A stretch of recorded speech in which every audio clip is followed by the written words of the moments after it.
어느 A 부동산에 찾아갔더니 이러한 부동산 직원이 여러분을 맞이합니다. 그럼 여러분은 100% 이런 생각을 합니다. 머리에 피도 안 마른 애가 무슨 중개를 한다고. 부동산 거래 경험도 없어 보이네. 그리고 팔에 문신은 또 뭐야. 그리고 바로 나와서 옆에 있는 B 부동산을 찾아갑니다. 찾아갔더니 이러한 직원이 여러분을 맞이하죠. 그럼 여러분은 어떻게 생각을 할까요? 딱 봐도 신뢰 있어 보이고 연륜도 있어 보이니까 부동산 경험도 많아 보일 것이라고 생각합니다. 근데 알고 보면 사실은 왼쪽에 있는 젊은 중개사가 오른쪽 중개사에 비해서 부동산 지식 수준이 모든 면에서 훨씬 높은데도 불구하고 100명 중에 99명의 고객은 오른쪽 사장과 계약할 가능성이 더 높습니다. 여러분이 유명하지 않기 때문에 고객은 여러분을 잘 모릅니다. 그래서 여러분의 외면을 보고 지레 짐작, 선입견을 갖죠. 공부를 열심히 해서 공인중개사 자격증을 따면 뭐 할까요? 이러한 장벽이 여러분을 가로막고 있는데요. 공인중개사 자격증을 공부하려는 또 공부하고 있는 2030 청년분들은 자격증 취득하기 전에 반드시 한 번은 생각을 해봐야 할 부분입니다. 이걸 고민하지 않는다면 여러분의 자격증은 장롱 면허로 전락할 가능성이 매우 높기 때문이죠.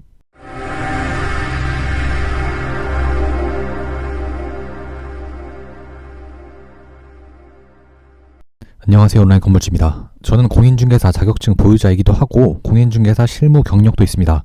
현재는 공인중개사를 하고 있지 않습니다. 지금으로부터 1년 전에 제가 가지고 있는 중소형 오피스텔 전세 계약을 하러 해당 오피스텔이 위치한 단지 앞에 있는 부동산 사무실을 방문을 했습니다. 임대인인 저, 임차인, 50대 중년으로 보이는 여자 공인중개사 사장님 이렇게 3명이 모여 앉았고 세입자는 전세 대출을 받으려 했습니다. 세입자가 20대여서 제가 이렇게 물어봤죠. 나이가 20대시면 중소기업 청년 대출 이용을 안 하시나요?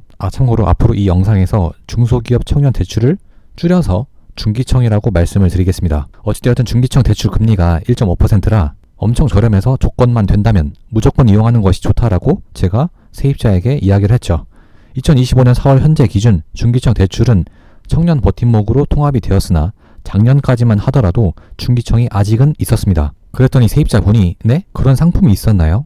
진짜 그런 대출 상품이 있었는지 본인은 처음 들어봤다고 했습니다. 사실 청년이라면 이 상품을 모르는 것이 잘 이해가 되지 않는다고 제 개인적으로 속으로 생각을 했지만 모든 사람이 똑같은 건 아니니까 그럴 수도 있다고 또 생각을 했습니다. 이어서 제가 부동산 사장님께 이렇게 여쭤봤죠. 이런 대출 상품 고객들에게 알려주지 않나요? 어떤 대출 상품을 이용하느냐에 따라 세입자분의 주거 자금 지출이 엄청나게 차이가 날 텐데 말이죠. 그러자 부동산 사장님은 우리가 그러한 대출 상품까지는 세입자에게 알려주지는 않는다 라고 이야기를 했습니다. 대출 상품을 얼마나 아냐 모르냐에 따라 주거 비용 지출이 정말 엄청 차이가 납니다. 세입자가 전세 대출을 1억 받는다 했을 때 시중은행 그것도 1금융권에서 대출을 받는다고 해도 현재 신용도가 최상급이어야 아마 금리 4%를 받을 겁니다. 근데 그때는 1년 전이라 현재보다 금리가 더 높았을 때예요. 어찌되었든 정말 신용도가 좋아가지고 4% 받는다고 가정을 해도 1억을 빌렸을 때 1년 이자가 400만 원이고 보통 전세는 2년을 거주하니까 2년 동안 1억을 빌림으로써 발생한 이자는 800만 원인 거죠. 근데 중기청을 이용을 한다면 금리가 1.5% 밖에 안 됩니다. 그럼 1억을 빌리면 1년 이자가 150만 원이고 2년 이자는 300만 원이죠. 똑같은 1억을 빌리는데 중기청과 중기청이 아닐 때의 이자 차이가 2년 동안 500만 원이나 차이가 납니다. 이 500만 원이 여러분한텐 껌값인가요? 엄청난 금액이잖아요. 이거 알려주는 것이 그렇게 어려운 건가요? 근데 이 세입자는 중기청을 받으려고 알아보니까 소득 조건을 충족하지 못했습니다. 중기청 소득 조건은 연봉이 3,500만 원 이하여야 하는데 이 세입자분은 연봉이 이것보다 높았기 때문이죠. 그래서 제가 이 세입자분에게 이렇게 다시 말을 했습니다. 청년 버팀목 전세대출 제도라는 게 있는데 이건 연봉이 5천만 원 이하여도 가입이 됩니다.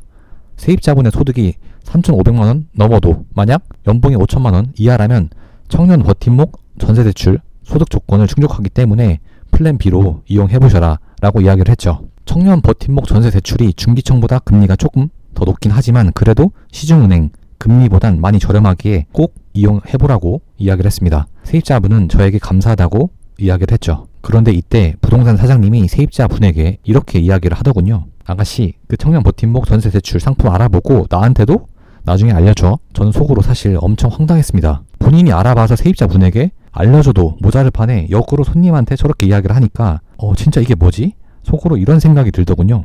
그리고 제가 세입자분에게 추가적으로 말했습니다.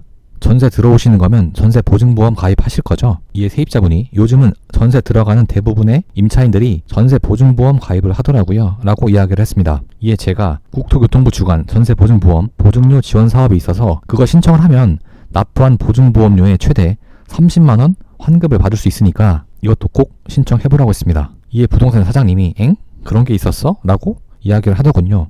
말투에서 확실히 느낄 수 있었는데 그런 정책 상품이 있는지 전혀 모르는 말투였습니다. 모를 수도 있긴 한데 황당한 것은 어쩔 수 없었죠. 이어서 제가 세입자에게 국토교통부 등에서 지원하는 사업이 아니더라도 각 지자체에서 청년 대상 주거복지 지원 정책이 많으니까 찾아보시는 것이 좋을 거예요 라고 이야기를 했습니다. 세입자분은 연신 저에게 진짜 감사하다고 이야기를 했죠. 계약서를 쓰고 나오면서 이러한 생각이 머릿속에 지워지지 않았습니다. 아니 어떻게도 부동산 직원이 이렇게도 아는 것이 없을 수가 있지? 제가 이번 한번 경험한 것을 일반화하는 것이 아니라 수십 명의 세입자분들과 부동산 계약을 하면서 부동산 방문할 때마다 여러 번 느꼈던 상황입니다. 근데 100번 양보해서 이러한 청년 대상 정책을 모르는 부동산 직원이 있을 수도 있죠. 근데 이 부동산은 어디에 위치해 있냐? 아파트 단지에 위치해 있는 것이 아니라 원룸이 거의 90% 이상이 밀집한 단지에 위치한 부동산으로 손님의 90% 이상이 2030 세대인 지역인데도 청년 대상 대출 상품을 전혀 모르고 있고 각종 지원 정책 역시 하나도 아는 것이 없다는 것입니다. 근데 정말 재미있는 점은 이 사장님이 이 단지의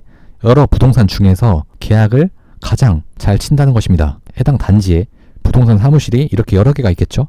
저 역시 새로운 세입자를 구할 때에는 해당 매물 근처에 있는 부동산에 전부 메모를 내놓습니다. 근데 지금까지 50대 중년 여성 사장님이 A 부동산이라고 하면 매물을 10번 내놓으면 10건 중 7건을 이 사장님이 다 계약을 합니다. 여러분이 아무리 예쁘고 잘생겼다고 하더라도 나이가 어려 보인다면 여러분이 아무리 부동산 거래 경험이 많고 지식이 많다고 하더라도 여러분의 얼굴을 처음 본 대부분의 고객은 네가 부동산에 대해 뭘 알아 하면서 안 좋은 선입견을 갖습니다. 그래서 여러분이 무슨 말을 해도 아니 곱게 들을 때도 많습니다. 하지만 이와 반대로 어느 정도 나이가 있는 분을 만나게 되면 손님 입장에서 이 사장님은 그래도 연배가 있으시니까 부동산 거래 경험이 많이 있으시겠지 하면서 젊은 부동산 직원이 하는 이야기와 똑같은 이야기를 해도 알게 모르게 더 좋게 받아들이는 경향이 있습니다. 이 영상을 보고 있는 여러분도 마찬가지로 이렇게 생각하지 않나요?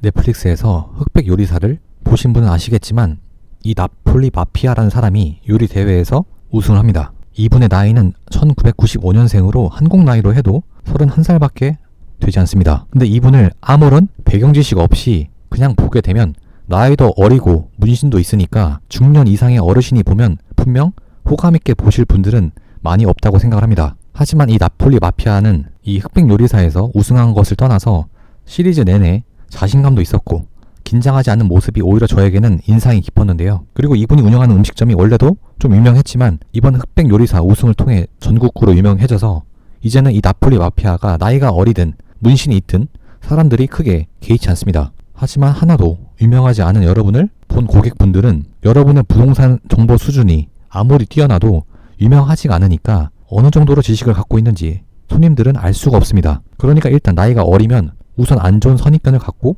바라볼 수밖에 없죠. 특히 고객이 나이가 있으신 분들이라면 더 설득하기 어렵습니다. 오히려 얼굴이 동안이라면 이 부동산 업계에서는 더 안 좋을 수도 있다는 뜻입니다. 그리고 하나 더, 서울의 신림동, 노량진, 화곡동, 상봉동 등 1인 가구가 밀집한 동네의 부동산을 방문을 하다 보면 이러한 차를 끌고 오는 젊은 남자 부동산 직원들이 있는데 실제로 이러한 슬리퍼에 이런 클러치백을 들고 나오는 직원들이 생각보다 많아요. 이러한 차들과 옷차림을 보고 고객이 과연 이러한 부동산 중개인에게 호감을 가질 수 있을까요? 부동산 중개인이 좋은 차를 타는 거에 있어서 솔직히 이점은 하나도 없습니다.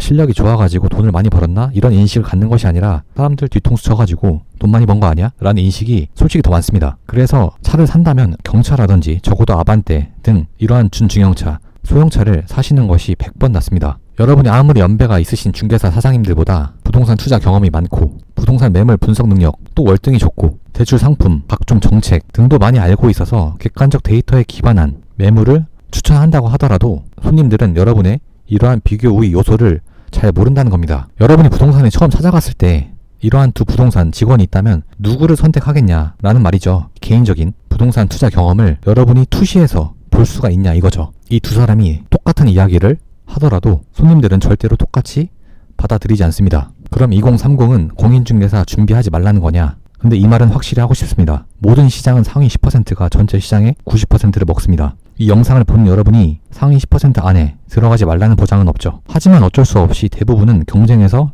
질 수밖에 없습니다. 즉 현실은 힘들게 자격증을 따도 장롱면허로 될 가능성이 높다는 거죠. 저는 항상 고민하기보다 행동하는 것이 더 중요하다고 보는 입장입니다. 하지만 시청자마다 역량이 천차만별이기 때문에 이러한 현실을 알고 시작하는 것이 좋지 않나 싶습니다. 작년 상반기에만 폐업이 6,765건이랍니다. 2023년만 하더라도 폐업이 14,400건입니다. 이분들 역시 개업을 할 때 본인들이 폐업할 것을 알았을까요? 최근 10년치 공인중개사 시험 합격률입니다. 쉬울 땐 30% 합격률, 어려울 땐 20%대 합격률이 나오는 시험이죠. 작년 1차 시험은 난이도가 굉장히 어려웠었나 보네요. 최근 2년 공인중개사 시험 연령대별 합격률인데 2030 연령대 분포를 보면 2030 합산 약 30% 중반대 분포를 보입니다. 즉 합격자의 3명 중 1명은 2030이란 뜻인데 시험 합격도 중요하지만 시험을 합격하고 나서 이를 잘 활용하는 방안이 훨씬 더 중요하다고 생각을 합니다. 여러분은 이러한 부분까지 고려를 하고 공인중개사 시험을 준비하고 계시는지요? 영상 마치겠습니다. 감사합니다.